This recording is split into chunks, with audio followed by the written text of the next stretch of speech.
May tanong sa akin, paano po Sir Boss Ray, nabayaran na sila lahat?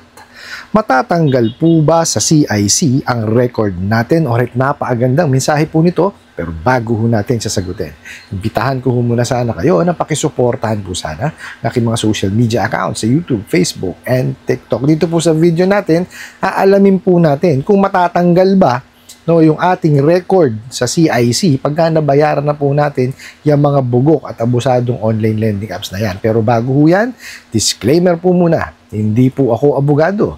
Ako po'y maniningil. Lahat po na sinasabi natin sa ating mga video is based on my experience at syempre po, sa ating po pagsasaliksik at pagtatanong sa mga kaibigan po nating abogado. At isa pa po, hindi ko po kinukonsinte ang hindi pagbabayad ng utang dahil ang utang ay responsibilidad at obligasyon na dapat po nating bayaran. Ang hindi po ako pabor ay dun sa maling pamamaraan ng pautang at maling pamamaraan ng paniningil. Sagutin po natin yung pinadala niyong mensahe. Bago pala, sorry po, masagot yung inyong mensahe, manghihingi na ho ako ng paumanhin dahil hindi ho ako nakapag-upload kagabi dahil talaga naman napakarami hong ginawa kahapon, ginabi na ho ako at talagang hindi ko na ho kaya, kaya itinulog ko na po. Ito ho yung natin, yung supposed to be video natin para kagabi, kaya inagahan ko po kahit papaano. So sagutin po natin yung inyong katanungan. Tanong nyo is, pag nabayaran na ba sila, lahat ng matatanggal na sa CIC yung record. Okay. Kasi ganito po yan, bago ho kasi baka makapagrehistro or maging miyembro ng CIC itong mga pautangan, lending, financing banks, kailangan po muna initial yung kanilang mga accounts dapat mabigay muna sa CIC. Ganun po 'yun. May bayad ka o mapawala ka pang bayad, okay, mapupunta na po lahat yung record ninyo or natin sa CIC. Okay, now, ito po yung tanong ninyo. Tinatanong nyo nga kung pagka ba nabayaran na lahat-lahat yung utang sa OLA, matatanggal na po sa CIC. Technically po, ganito dapat. Hindi po siya matatanggal. Okay, ma-update po siya. Okay? Rule of the thumb sa CIC po, every month, may every cycle po, dapat nagsasubmit sila, ng update ng kanilang mga kliyente. Nagbayad man yan o hindi, dapat yan isubmit nila every 30 days. One cycle po. Para po yung mga mga accessing entity nakikita po yung ating mga basic record in the event po na kung tayo ay manghihiram sa ibang mga lending. Actually, yun po ang purpose ng CIC. Okay? Para po yung ibang mga pautangan is mag-gauge nila yung kanilang mga kliyente kung may kakayanan pa ba talagang magbayad. Kasi baka mamaya, sa sobrang dami ng nahiraman, hindi na kayang magbayad. Okay po, sana po naiintindihan natin. Pero, tungkol lang po dun sa kuwari, nabayaran nyo na lahat yung utang nyo sa mga bugok at abusadong online lending apps, mandate po kasi yan, na i-update nila yon. Hindi ho matatanggal, kailangan po yun i-update. Mas maganda ho iyon. Kasi po, bakit? Kasi po, kung yan binayaran ninyo at tinanggal sa record ninyo, mawawalan kayo ng credit history. So, walang babasahin sa inyo. Kaya po yan ina-update. Meaning po, nakikita ng ibang mga lending, financing banks, na yung takbo nung pagbabayad ninyo sa inyong nahiram. Ganun po yan. Kaya nga po yan credit history. Okay? Kaya po yan credit standing. Kasi nakikita dapat po nung mga nagpapautang na miyembro po ng CIC, yung pong inyong manner of payment. Kaya po ina-update, hindi po siya tinatanggal. Okay? Kasi yung iba, mga nagtatanong po sa akin, Boss Ray, matatanggal ba yan? Bakit? Kasi binayaran ko na, nagtanong ako sa CIC, may utang pa rin ako. Nakalagay lang doon, bayad na. Ganun po talaga. For example po, last September, hindi ko kayo nakabayad. Ngayon, itong October, nakabayad po kayo. So, after one cycle, dapat yun i-update nila. Okay, so meaning, yes, magre-reflect doon, September, wala kayong bayad. Pero noong October, nagbayad kayo. Okay, so makikita ngayon po ng ibang nagpapahiram, okay, siguro baka nagka-problema lang po ng konti, no? Pasensya na po kayo, medyo may nagdaan lang po na tricycle. Medyo maingay, no? Okay, mabalik tayo. So makikita po no nung ibang mga nagpapahiram din na sige, baka baka nagkaroon lang ng problema o na-delay kasi almost 1 month lang po naman ang pagitan eh. Pero yan, for example, January, hindi kayo nakabayad. Okay? Ang update ho nun every 30 days, buwan-buwan, wala pa kayo na ibabayad. Now, let's say, for example, October kayo nakabayad. So, January, February, March, April, May, June, July, August, September, October. O, ibig sabihin, after 9 months lamang po kayo nakapagbayad. Ngayon, dun po mag-a-assess ngayon yung ibang mga mga miyembro po ng CIC na, bakit kaya? Ano kaya nangyari? Diba? So, kasama po ngayon yun dun sa kanilang gagawing credit investigation. Di po ba sa iba nating mga video, sinasabi po natin na importante ang credit investigation? Kasi ganun po yun. Okay? Pag may nakita po sila sa inyong credit history, no, na, ba't ganun? So, iimbestigahan ho nila yun. That's the time na maghuhukay sila deeper sa inyong credit history. Okay? Ito po hindi lang ho kasi CIC ang meron yan. Meron din po ang mga bangko, yung NFIS, yung Negative File Information System. So, yun po yung sa mga credit cards, no, sa mga personal. Nandun po siya. Okay? Pagka po yung credit card ninyo, hindi nyo nabayaran ng 90 days, magre-reflect po kayo doon. So, mache-check din siya. Okay? Kaya ingatan ho natin yung ating credit history. Kasi may mga in place na po no na mga organisasyon na para malaman no yung atin pong credit history. Kaya po yung iba nagtataka, 'di ba? Ito marami ho ako nakikita sa sa social media na nagbayad naman ako ng advance. 'Di ba? Bakit hindi ako pina-reloan? Okay, ganito po 'yan. Kasi po, no? So let's say nag-loan kayo ng September. Binayaran nyo po nung October.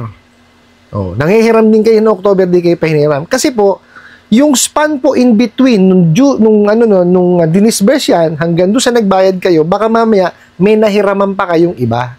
So ang ginagawa po nung ibang mga ibang lending and financing and banks, no, nagbe-verify pa rin po yan at nag-credit investigate, no, sa mga tawag dito kagaya niyan, CIC tsaka NFIS.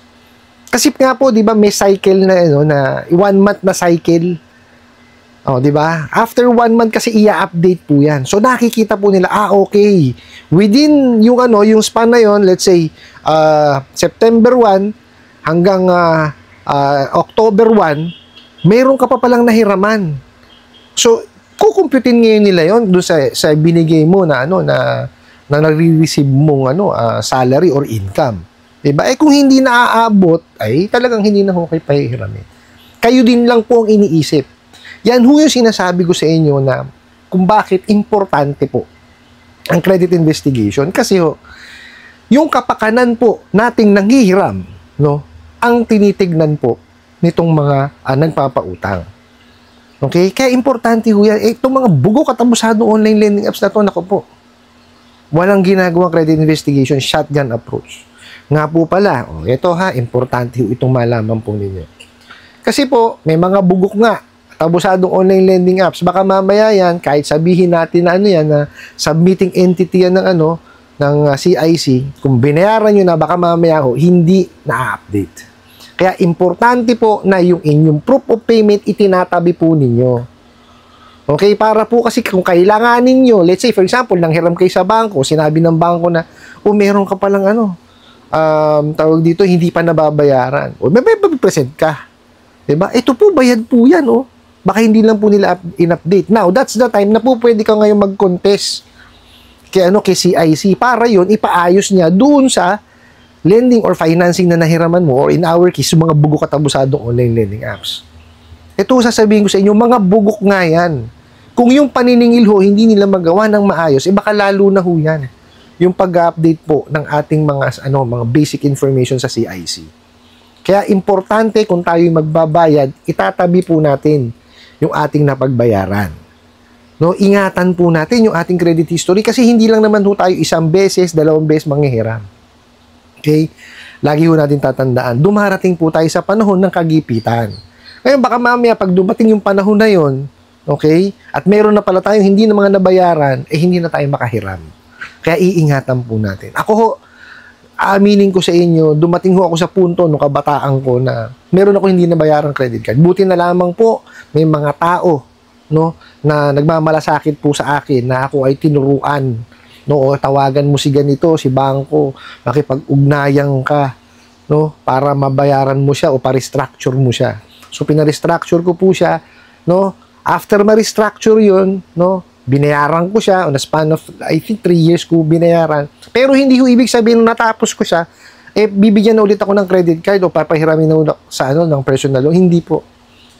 May ano yan, may period na akong binuno, parang mga 5 years po yata or 6 years bago ho ako napahiram ulit ng bangko. Kaya ako sinasabing bakit sa bangko manghiram kasi po yes, nandun na ako, maraming mga requirements, mahigpit, matagal, pero sigurado naman ho kayo na naiintindihan nyo po at fully disclose yung inyong hinihiram na pera. Okay? Tsaka hindi kagaya sa kanila, sa mga buo katabusadong online lending apps. 2% per day. May 10% pa nga per day.